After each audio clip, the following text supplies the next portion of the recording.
Halo adik-adik, hari ini kita kembali belajar di rumah untuk menghindari penyebaran COVID-19. Kali ini kita belajar sains bersama Kak Herman ya. Ayo siapkan alat tulis dan bersiaplah menjawab pertanyaan. Kerjakan pertanyaan ini sebagai tugas dengan bimbingan guru atau orang tuamu ya.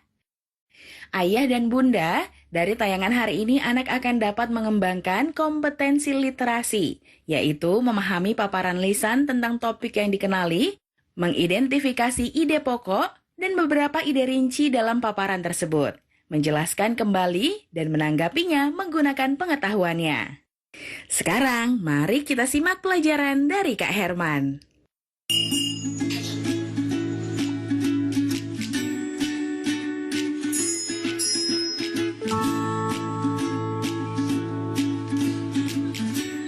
Mengapa bola kapas dapat bergerak-gerak? Halo Fadil. Halo Arik.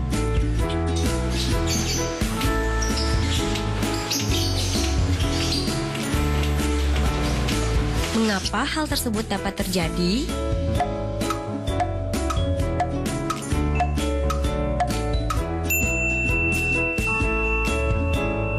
Halo Sobat X-Science, jumpa kembali bersama Kak Herman dalam program kesayangan kita, X-Science, Eksplorasi Sains. Adik-adik, pernah tidak kalian berpikir bunyi itu apa? Atau kenapa sih muncul bunyi? Kakak kasih ilustrasi ya. Jika kalian sedang terdiam, tiba-tiba kalian memukul meja. Apa yang akan terdengar? Suara atau bunyi? Atau ketika kalian terdiam, ada nyamuk terngiang di dekat telinga kita. Apa yang terdengar? Bunyi atau suara. Jadi, bunyi itu apa sih? Bunyi adalah suatu gelombang yang dihasilkan oleh benda yang bergetar.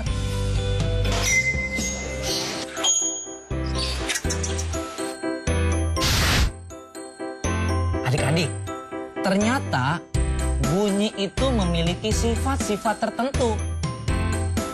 Apa aja sih sifat-sifat bunyi? Yang pertama, bunyi merambat memerlukan medium. Perambatan bunyi dapat terjadi lewat medium, yaitu padat, cair, maupun gas. Namun, bunyi tidak dapat merambat di ruang hampa, karena tidak ada medium di ruang hampa. Yang kedua, bunyi dapat dibiaskan. Pastinya adik-adik pernah mendengar suara petir kan? Kalau adik-adik dengarkan secara seksama, suara petir di malam hari akan terdengar lebih keras dibandingkan di siang hari. Kenapa coba? Pada siang hari, udara di permukaan lebih panas dibandingkan di malam hari. Akibatnya, kerapatan udara di siang hari jadi lebih renggang dibandingkan pada malam hari. Perbedaan kerapatan udara inilah yang menyebabkan bunyi dapat dibiaskan. Yang ketiga, bunyi dapat dipantulkan. Pantulan bunyi terjadi ketika bunyi mengenai suatu penghalang, sehingga dapat terjadi gema ataupun gaung. Gema, gaung, apa itu gema? Apa itu gaung? Gema merupakan bunyi pantul yang terdengar jelas. Contohnya, ketika adik-adik berteriak di tepi tebing, nanti akan terdengar dengan jelas. Sedangkan kalau gaung adalah bunyi pantul yang terdengar kurang jelas. Contohnya, adik-adik berteriak di dalam goa atau di dalam sebuah ruangan. Biasanya adik-adik akan mendengar suara yang tidak jelas. Bagaimana Sobat X-Science? Menyenangkan bukan belajar sains? Nah adik-adik, sekarang waktunya menjawab pertanyaan. Pertanyaannya adalah, Ali berdiri di sebuah ruang besar dan Budi berdiri di tengah sawah jauh dari kampung. Mereka sama-sama berteriak. Apa yang terjadi? Jelaskan. Dicatat ya, Ali berdiri di sebuah ruang besar dan Budi berdiri di tengah sawah jauh dari kampung. Mereka sama-sama berteriak. Apa yang terjadi? Jelaskan.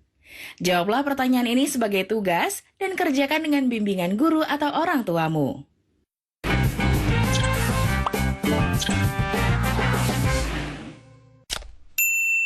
Pemerintah mengimbau masyarakat dapat bertahan di rumah saja. Ini yang membuat saya rindu akan mereka. Walau berjauhan, jarak bukan alasan untuk berhenti mendapatkan pendidikan. Ini adalah tanggung jawab kita bersama. Untuk masa depan anak-anak kita, anak-anak Indonesia.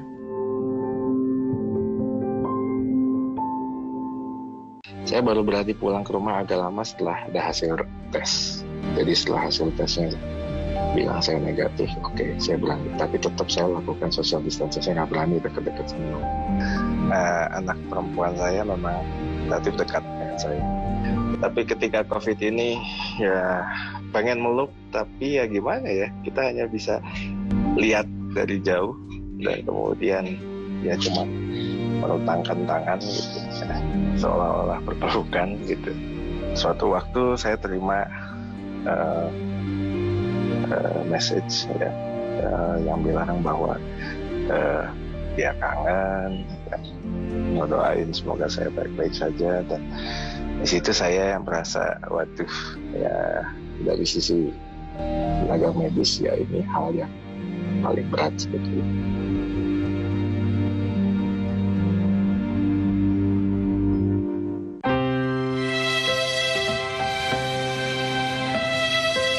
Kamu nggak sekolah? Nggak ada biaya, Pak De. Kan ada KIP. Saya itu masih bingung bagaimana cara mengurusnya. Kamu tinggal datang ke sekolah sama anakmu. Nanti akan diurus oleh sekolah. Punya anakku aja udah cair kok. Terima kasih, Pak De.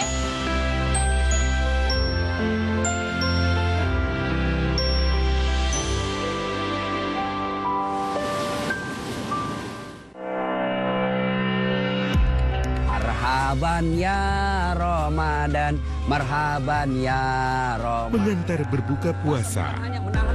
Kami sajikan tausiah penyejuk hati bersama Ustadz Dasat Latif. Dari semua bulan yang ada Allah hadirkan 12, Ramadan yang paling banyak namanya. Kultum hadir setiap hari menjelang azan maghrib selama Ramadan. Tapi Anda sesat ketika Anda tidak membuka Al-Quran. TVRI, media pemersatu bangsa.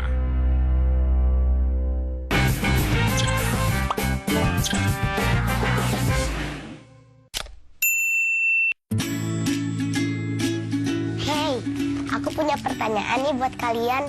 Bagaimana caranya mematahkan pensil ini dengan hanya mengeluarkan tenaga yang sangat sedikit? Gampang kok, tinggal taruh di jalan, ntar ada mobil lewat. Patah juga kok. Dilindas maksudmu? Iya, nggak usah pakai tenaga lebih.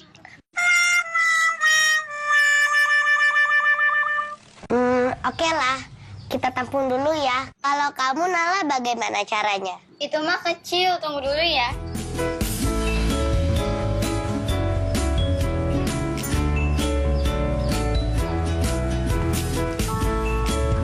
Perhatiin ya. Coba deh lihat. Nah, patah kan pensilnya? Ya, itu mah bukan patah beneran. Iya sih, bukan patah beneran, tapi kamu jenius. Pemenangnya adalah Nala. Halo Sobat X-Science, jumpa kembali bersama Kak Herman dalam program kesayangan kita, X-Science, Eksplorasi Sains. Adik-adik, pernah tidak adik-adik mengalami ketika sedang belajar, tiba-tiba listrik mati? Suasana jadi gelap. Dilanjutkan tidak kira-kira belajarnya? Tidak. Karena apa? Ketika adik-adik sedang belajar, adik-adik butuh cahaya. Adik-adik tahu tidak cahaya itu apa? Cahaya adalah energi berbentuk gelombang elektromagnetik yang tidak membutuhkan medium dalam perambatannya. Benda yang dapat memancarkan cahaya disebut sumber cahaya. Adik-adik tahu tidak? Sumber cahaya di tata surya kita yang paling besar adalah matahari. Jarak matahari dan bumi kurang lebih 149,6 juta kilometer. Jauh sekali ya. Namun, cahaya matahari bisa sampai ke bumi loh. Padahal, ruang angkasa adalah wilayah yang ruang hampa. Hal ini membuktikan bahwa gelombang cahaya dapat merambat tanpa perlu medium.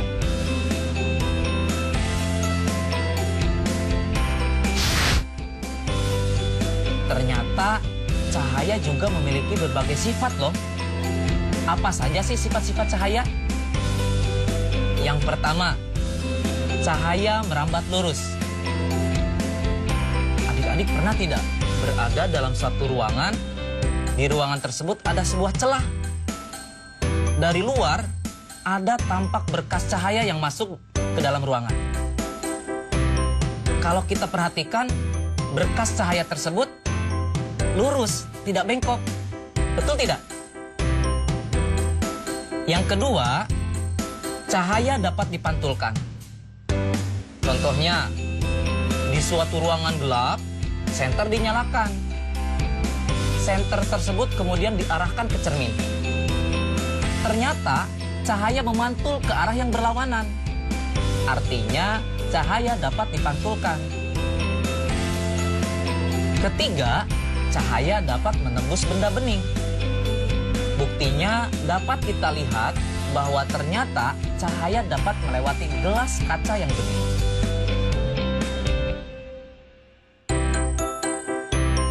Keempat, cahaya dapat dibiaskan. Contohnya adalah pensil terlihat patah saat dimasukkan ke dalam gelas bening yang berisi air.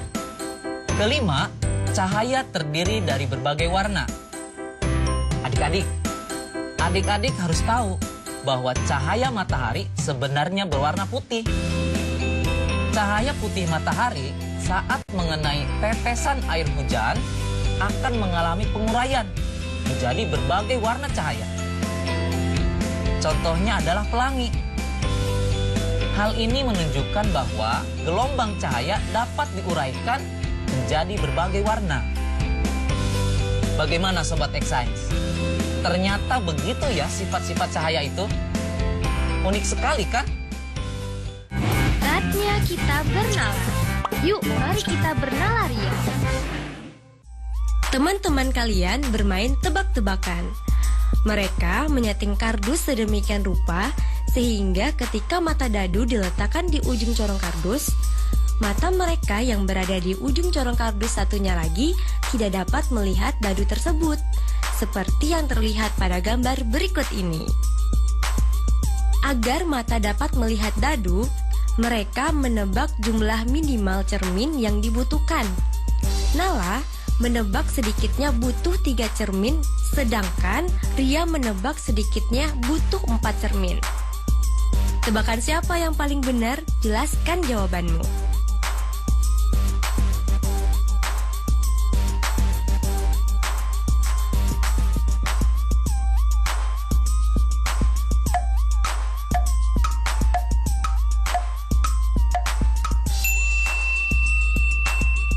Tebakan yang paling benar adalah tebakan Ria. Mengapa demikian? Perhatikan gambar berikut ini. Paling sedikit butuh 4 cermin yang dapat memantulkan bayangan dadu hingga terlihat oleh mata mereka. Posisi cerminnya terlihat seperti pada gambar. Nah, adik-adik, sekarang waktunya menjawab pertanyaan. Pertanyaannya adalah, apa sifat-sifat cahaya? Berikan masing-masing contohnya. Dicatat ya, apa sifat-sifat cahaya? Berikan masing-masing contohnya. Jawablah pertanyaan ini sebagai tugas dan kerjakan dengan bimbingan guru atau orang tuamu.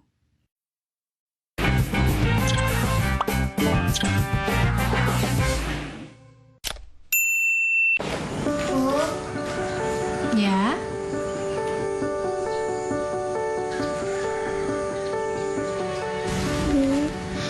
Ini tabungan Intan. Dan ini semua buat ibu ya. kerja dulu. Dan takut ibu sakit. Iya nak, ibu berangkat kerja ya.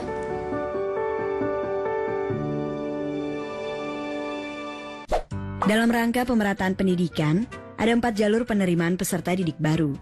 Pertama, jalur zonasi yang mempunyai kuota paling sedikit 50% setiap sekolah yang ditentukan berdasarkan alamat pada kartu keluarga.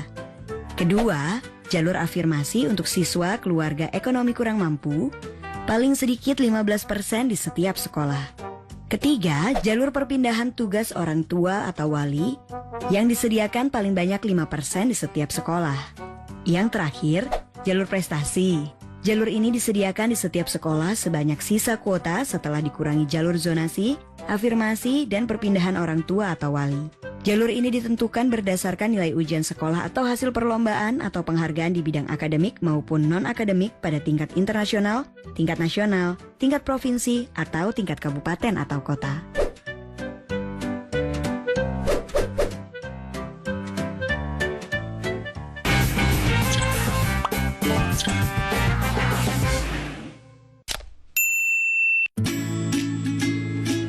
Kok aku ganteng ya? Ya, ganteng dari kejauhan. Waduh, cobalah sekali-sekali kau puji aku. Ya, kamu tau lah, aku orangnya jujur. Coba sini, aku lihat di cermin.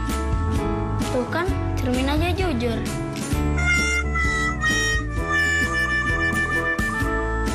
Tapi iya ya, bayanganku kok sama kayak aku. Ya, mati lampu. Nyalain senter HP dong. Kan nggak terlalu gelap. Kamu takut ya? Wah, ternyata ada yang lebih jelek daripada aku. Siapa? Ya kamu, itu bayanganmu hitam. Kamu ini.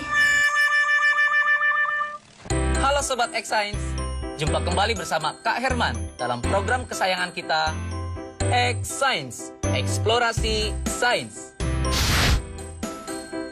Adik-adik, tentunya adik-adik suka bercermin kan? Kira-kira bagaimana tampilan adik-adik di cermin? Atau ketika adik-adik sedang berjalan di siang hari, adik-adik suka merasa ada yang mengikuti, padahal tidak ada orang lain selain adik-adik. Kira-kira apa ya namanya itu? Nah, adik-adik, jika adik-adik pada siang hari sedang berjalan sendirian, seolah-olah ada yang mengikuti, itu namanya bayang-bayang. Tapi ketika adik-adik bercermin, ada tampilan adik-adik di cermin, itu namanya bayangan. Jadi, bayangan adalah gambar yang dibentuk oleh pantulan cahaya dari cermin atau pembiasan lensa. Bayangan ini menyerupai bentuk asli dan berwarna. Sedangkan bayang-bayang adalah ruang yang tidak terkena cahaya karena terlindung oleh benda.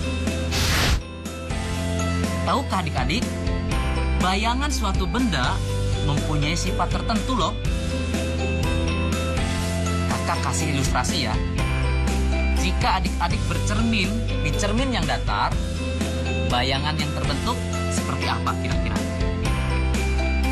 Kemudian, jika melihat ke kaca spion, bayangan yang terbentuk bagaimana? Lalu, jika adik-adik melihat ke bagian sendok makan yang terbuat dari logam, bayangannya kira-kira bagaimana ya? Nah adik-adik, dari ilustrasi tersebut, ternyata sifat bayangan suatu benda itu berbeda-beda, bergantung pada cermin yang digunakan. Yang pertama, bayangan itu bisa tegak. Apa itu bayangan yang tegak? Bayangan tegak adalah bayangan yang posisinya tegak, seperti bendanya. Yang kedua, bayangan itu bisa terbalik. Artinya, bayangan tersebut posisinya terbalik dengan bendanya. Yang ketiga, ukuran bayangan jika dibandingkan dengan objeknya. ternyata itu juga berbeda. Ada yang sama besar, ada yang diperbesar, dan ada juga yang diperkecil.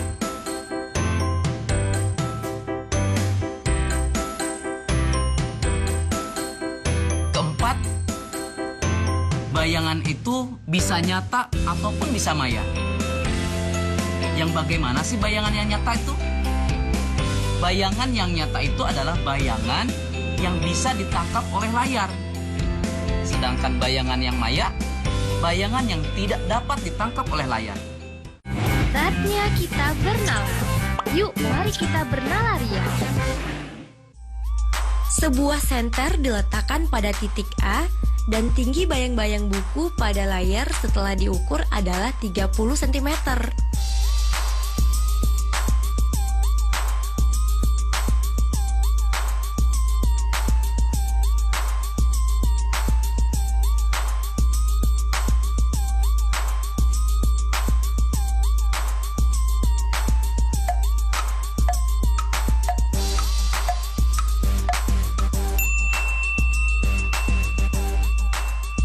Nah adik-adik, beginilah jawaban dari soal nalar yang tadi diberikan. Tinggi bayangan buku pada layar menjadi lebih besar dari 30 cm. Hal ini disebabkan karena posisi buku menjadi lebih dekat dengan sumber cahaya. Semakin dekat dengan sumber cahaya, bayangan yang terbentuk akan semakin besar. Nah, bagaimana adik-adik? Menarik bukan penjelasan tentang bunyi dan cahaya? Belajar lebih menyenangkan bersama X-Science. Sampai jumpa. Nah, adik-adik, sekarang waktunya menjawab pertanyaan. Pertanyaannya adalah, Rina bercermin di depan kaca cermin rias di kamarnya. Bagaimana bentuk dan sifat bayangan Rina pada cermin tersebut? Jelaskan. Dicatat ya, Rina bercermin di depan kaca cermin rias di kamarnya. Bagaimana bentuk dan sifat bayangan Rina pada cermin tersebut? Jelaskan. Jawablah pertanyaan ini sebagai tugas dan kerjakan dengan bimbingan guru atau orang tuamu. Sekarang adik-adik belajar di rumah saja bersama Kak Herman hanya di TVRI. Yuk bantu Kemendikbud menjadikan program belajar dari rumah di TVRI lebih baik dan menyenangkan untuk kamu.